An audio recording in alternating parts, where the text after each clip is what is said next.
What's the protocol from like the reporter side? Do they follow up with you like every couple hours? Like if there was like an incident, is it like, okay, check back with me tomorrow? Or is it just, hey, I gave my statement and we're done here? Like what should I expect if I'm in this situation? There's no normal. Every one of these stories is going to be different. Mm-hmm.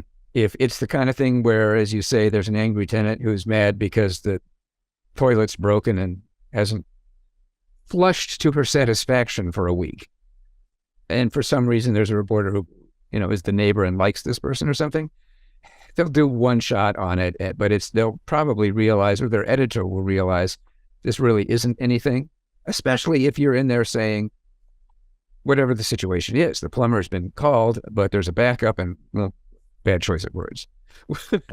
We'll be there, scheduled to be there, tonight at 6 or something. Then there's nothing to follow up on it with something like that. In a case where something really bad does happen, as Mark, you were saying, a real tragic situation where there's a fire with fatalities or,